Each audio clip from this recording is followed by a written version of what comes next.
Bismillahirrahmanirrahim. Assalamualaikum warahmatullahi wabarakatuh. Selamat pagi, salam sehat, salam sejahtera untuk kita semua. Bertemu lagi dengan saya Oti Budian Putri SMA dari Prodi Kesmas UM Pontianak. Oke, pada kesempatan kali ini saya ingin menyapa semuanya, terutama yang berada di mata kuliah pemasaran sosial. Semoga semuanya sehat dalam lindungan Allah Tuhan Yang Maha Esa, dan semuanya tetap melakukan semua protokol yang disarankan, yang dihimbaukan ya. Jadi semoga teman-teman tetap berada dalam sehat selalu. Oke, baik, pemasaran sosial. Nah, dalam pertemuan pertama kali ini saya ingin menyampaikan tentang kontrak perkuliahan kita. Untuk di awal saya menyampaikan bahwa saya akan berjumpa dalam kurang lebih 14 sesi, termasuk nanti juga kita akan mengadakan tes dan UAS ya. Kemudian di perkuliahan ini, bobot dari perkuliahan ini adalah 2 SKS. Kemudian yang teman-teman mungkin bisa ambil pada semester 5 dan peminatan PKIP. Kemudian langsung pada deskripsi mata kuliah, kalau kita melihat ya pemasaran sosial, mungkin kalau misalnya kita bisa melihat pemasaran secara komersial, di sini kita akan bisa melihat perbedaannya nanti, bagaimana kita bisa mendistinguish atau membedakan sehingga kita bisa mengetahui bahwa produk-produk kita, produk kesehatan, termasuk juga dalam sekelompok atau satu satu paket dari program kesehatan yang kita punya, bagaimana kita bisa memasarkan dengan baik. Pemasaran sosial di sini secara garis besar ya adalah pendekatan untuk mengajak masyarakat untuk bisa menerima gagasan, sikap, melakukan perilaku sehat, merujuk ke fasilitas kesehatan dan menerima produk.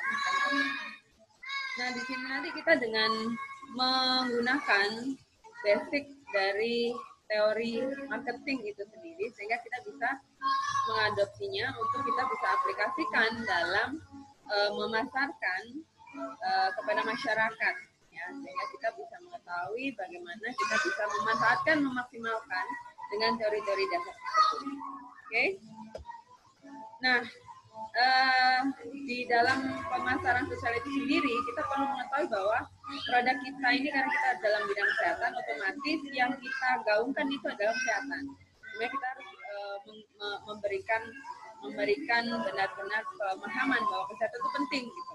Jadi gimana caranya supaya orang itu aware terhadap kesehatannya, dan kita memasarkan nih semua produk sehingga orang bisa tahu bagaimana how to prevent, how to kita bisa ya kita promote bagaimana how to prevent, how to cure dan lain sebagainya. Apapun produk yang terkait dengan kesehatan. Dalam hal pembiayaan juga kita akan kupas bagaimana orang itu akan melihat produk sehingga mereka mau untuk membelinya. Produknya tidak hanya dalam bentuk barang, tapi termasuk jasa, layanan dan lain sebagainya, sehingga mereka mau untuk berubah perilakunya untuk mendapatkan kesehatan yang kita inginkan, derajat kesehatan yang tinggi-tingginya. Kemudian profesionalitas kesehatan, ya, profesional kesehatan juga perlu dipertimbangkan. Nanti kita akan bahas di sini, sehingga kita membutuhkan satu kunci bagaimana kita bisa memasarkan dengan baik. Kemudian kita akan mencoba untuk merancang bagaimana sebaiknya program yang kita buat sehingga orang tertarik sesuai dengan kebutuhan mereka. Kemudian mempromosikan produk kesehatan dan mengubah, pada akhirnya mereka mau mengubah perilaku. Nah, artinya itu sudah bagian dari bagaimana konsumen itu artinya mau untuk membeli produk kita. Nah, di dalam mata kuliah ini ada beberapa hal yang mungkin secara teoritis dan juga mungkin di dalamnya ada juga langkah-langkah bagaimana kita bisa merencanakan, melaksanakan, dan how to evaluate intervensinya seperti apa, kita akan bahas di sini. Dan ada hal-hal mungkin yang terkait dengan aplikasi, mungkin kita perlu untuk membahas jurnal-jurnal yang dibutuhkan. Oke. Kemudian tujuan pembelajaran. Tujuan pembelajaran di sini adalah untuk mengembangkan pengetahuan mahasiswa, kemudian pengetahuan dalam ini terutama dalam hal ini ya semua sih sebenarnya secara global pemasaran sosial itu akan dibahas, terutama bagaimana kita bisa merancang promosi kesehatan, bagaimana kita secara dalam gambaran kita ini sebaiknya seperti apa kita harus memasarkan produk kita sehingga dikenal oleh masyarakat dan masyarakat mau untuk mengikuti apa yang kita pasarkan gitu. Dan kemudian pada akhirnya kurikulum materi ini dikembangkan sedemikian rupa sehingga mahasiswa itu punya keterampilan dan pengalaman dalam mempromosikan kesehatan untuk merubah perilaku masyarakat. Ya, jadi ini merupakan satu hal yang cukup mendasar dan penting karena nggak mudah untuk bisa merubah perilaku masyarakat itu, sehingga mereka mau untuk bisa memutuskan untuk bisa menjalankan apa yang kita jual. Oke, nah di dalam mata kuliah ini kita akan mengupayakan untuk memaksimalkan sehingga itu menjadi tujuan tercapai tujuan dari pembelajaran mata kuliah pemasaran sosial ini. Strategi pembelajarannya kita akan secara daring tetap ya, meskipun itu kontennya atau tekniknya adalah dengan cara ceramah seperti ini, saya memberikan materi yang kemudian nanti somehow kita punya satu sistem untuk berdiskusi sehingga kita brainstorming ya, baik itu diskusi kelompok ataupun per individu ya, dan ini bisa memaksimalkan teman-teman untuk bisa memahami setiap sesi ataupun mata kuliah pemasaran sosial ini. Oke. Tugas dan ujian. Nah, sesuai dengan himbauan dari akademik ya, Prodi, kami juga menyediakan tugas untuk teman-teman sekalian untuk bisa mengevaluasi setiap sesi dari pembelajaran. Dan saya akan, insya Allah akan memberikan, seperti biasanya, saya akan memberikan kuis, kurang lebih 5 soal, nggak usah terlalu banyak, nanti mual, ya kan? Atau ya bisa jadi campur, atau cukup saya ingin teman-teman bisa mengekspresikan melalui paparan diskusi atau diskusi. Oke, ini tugas yang diberikan setiap sesinya. Kemudian, untuk UTS, insya Allah saya akan memberikan take home ya. Ini berbentuk short essay yang isinya nanti akan saya sharekan. Jadi ya bisa jadi nanti teman-teman ibaratnya mengeksplor bagaimana teman-teman bisa ya ingin tahu saya sebagai mahasiswa yang mempunyai orang PKIP nih ya soalnya, jadi mempunyai kemampuan dalam kemampuan kognitif sampai pada kemampuan kognitifnya. Jadi pemahaman literasi kesehatannya saya ingin tahu. Oke, dan saya juga nanti akan mengevaluasi bagaimana cara mengajar saya. Jadi saya butuh tahu apa saran-sarannya nanti. Dan itu akan saya berikan di akhir setelah selesai sesi menjelang UAS. Kemudian akhir semester, UASnya akan dilaksanakan sesuai dengan jadwal secara seperti biasanya ya dari akademik, dan insya Allah dalam bentuk multiple choice. So don't be worried, gonna be fine, and everyone is going to have excellent grade. Amin ya, amin dapat. Ini referensinya. Ini tidak mutlak, ini saya hanya ambil sebagian saja, dan teman-teman bisa lebih banyak lagi explore tentang referensi-referensi yang lebih baik lagi, sehingga bisa menambah dan mungkin bisa sharingnya kepada saya juga, sehingga nanti kita bisa share ilmu. Ya. Oke, seperti biasanya tata tertib kriteria penilaian. Kehadiran sebagai syarat untuk mengikuti ujian akhir semester dengan perhitungan 75% dari total kehadiran. Nah, ini biasa diabaikan ya, tapi mudah-mudahan teman-teman sudah harus aware bahwa dengan adanya perbaikan sistem dan lain sebagainya di akademik, dan itu ada sudah diterapkan di beberapa mahasiswa, sehingga yang misalkan kurang dari 75 dia pasti akan bermasalah. So don't get trouble. Jadi silahkan selalu masuk kelas daringnya, silahkan mengikuti seluruh sesi perkuliahan sehingga Anda dalam posisi aman. Oke.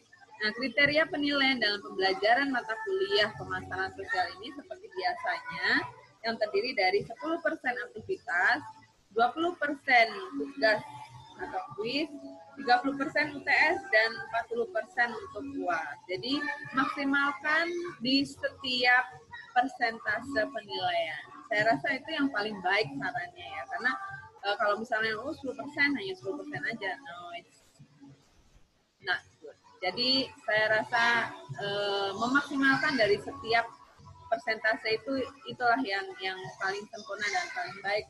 Nggak ada yang sempurna, tapi mendekati lah, insya Allah itu yang ikhtiar yang akan kita lihat sebagai penilaian. Oke, masuk dalam matrik jadwal perkuliahan. Ini sedikit noisy, tapi saya rasa it's okay. Mudah-mudahan tidak mengganggu, suara saya tetap bisa terdengar. Jadi untuk matrik jadwal perkuliahan, ini adalah sesi pertama kontrak perkuliahan dan saya akan menjelaskan sedikit tentang konsep dasar pemasaran sosial. Nah, untuk jadwalnya, untuk yang ini seandainya memang ada mundur atau apa, nanti bisa menyesuaikan saja. Insya Allah ini masih bisa kita komunikasikan. Untuk metode saya rasa tetap sama ya, kurang lebih sama. Untuk diskusi dan lain sebagainya nanti kita akan secara kondisional nanti kita akan informasikan ya, kami secara estimasi dulu ya. Tapi insya Allah kurang lebih ini tetap sama. Untuk diskusi ya itu saya rasa teman-teman paling suka sih ya. Artinya it's no problem. Umpama ada perubahan, seandainya ada diskusi, I think it's not a big problem. Jadi kita lihat langsung kepada materinya. Nah, yang pertemuan kedua kita akan mempelajari tentang pemasaran sosial itu sendiri sebenarnya. Pemasaran sosial ini kita akan sedikit bahas tentang bagaimana memanage atau mengaturnya, bagaimana kita bisa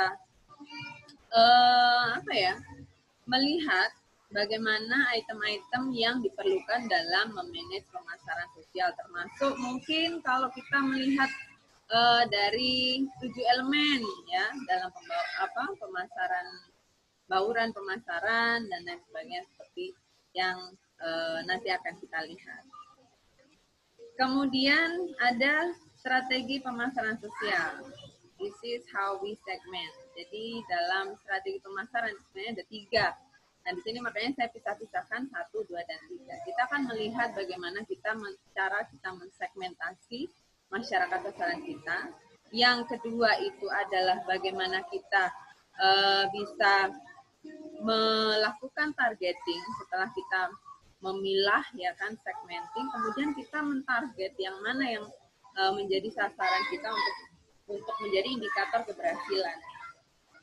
Yang kemudian pada akhirnya kita harus bisa memposisikan nih produknya kita ya, produknya kita ini nanti akan berada pada posisi yang mana ya. Nanti ini yang akan seru karena kita akan belajar membuat matrik untuk kita bisa melihat produk kita ini ada di posisi di kuadran yang mana. Apakah produk kita ini bagus dengan harga yang diinginkan oleh masyarakat, ataukah produknya kita biasa-biasa aja tapi harganya ada di kuadran yang diinginkan oleh masyarakat. Nah, seperti itu.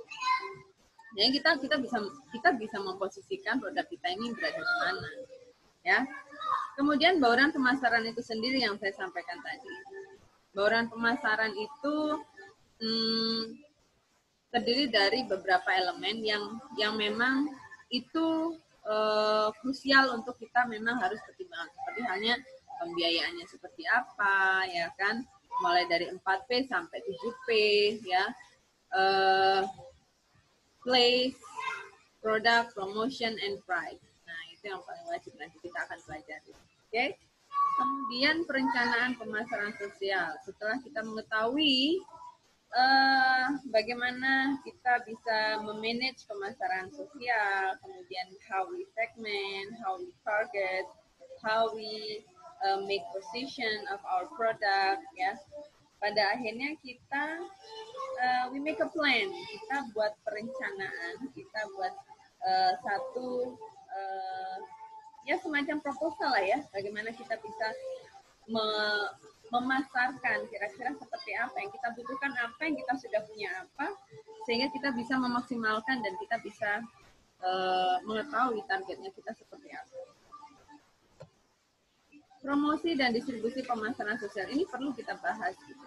Sehingga dalam materi perkuliahan ini kita akan bisa melihat bagaimana pendistribusian dari semua kegiatan yang ada dalam perencanaan pemasaran kita. Kemudian pertemuan ke-9 ini kita selain kita memahami tentang bagaimana caranya merencanakan, kita ternyata perlu tahu gitu loh. Kita harus menganalisis bagaimana perilaku konsumen kita. Kita perlu melihat bagaimana kita bisa memprediksikan mereka kira-kira mau membeli nggak ya, siapa sasaran kita, sehingga kita bisa mengetahui perilaku yang kita harapkan seperti apa gitu. Sehingga kita pada akhirnya bisa mengevaluasi dengan menganalisis perilaku konsumen itu. Dan ini banyak sekali penelitian-penelitian yang kita bisa lihat. Oke. Sesi ke-10 adalah konsep komunikasi persuasif. This is the most important, I think, ya. Karena persuasif ini adalah semacam hal yang memang patut dipunyai oleh seorang marketer, sehingga kita bisa persuade atau mempengaruhi masyarakat sasaran, sehingga kita mampu untuk mengubah mindset mereka, baik secara kognitif sampai pada afektif, sehingga mau untuk konatif berjalan. Yang ke-11 adalah perubahan sikap dan perilaku sebagai dampak pemasaran sosial. Nah, ini termasuk yang tadi saya bilang. Ini akan kita bahas lebih lanjut pada sesi yang ke-11. Customer relationship, ya, relationship marketing. Ini pun ternyata penting loh. Maksudnya gini, ketika kita sudah bisa mengubah secara kognitif, secara afektif, sampai mereka bisa mempraktekkan apa yang kita pasarkan dalam satu paket produk kesehatan. Ternyata untuk membangun relationship untuk mereka bisa tetap konsisten, ya, sustain dalam mengerjakan apa yang sudah mereka ketahui, itu ternyata nggak mudah. Gitu. Nah, dalam customer relationship marketing ini kita akan pelajari, karena kita akan mengupas bagaimana masyarakat itu menilai produk kita ini penting untuk dilaksanakan secara sustainable, secara konsisten. Gitu. Oke. Kemudian 13 dan 14. Last but not least, tapi kita perlu tahu gitu di akhir itu kita pengen menerjemahkan dari semua yang sudah disampaikan mulai dari sesi yang pertama sampai yang hampir almost done itu. Kita ingin mencoba, kita akan sama-sama nanti melihat bagaimana kemampuan kita untuk membuat satu perencanaan pemasaran sosial. Well, I think that was the end, ya. Jadi mudah-mudahan teman-teman bisa menyerap apa yang ada dalam gambaran di sesi pertama ini. And it's gonna be great. Saya rasa mudah-mudahan ini akan seru, ya, pemasaran sosial ini. Dan mudah-mudahan teman-teman selalu bisa mengikuti mata kuliah yang saya berikan. Oke? Gambatte kudasai. Saya rasa cukup dari saya. Pamit. Terima kasih. Assalamualaikum warahmatullahi wabarakatuh. I'll see you next.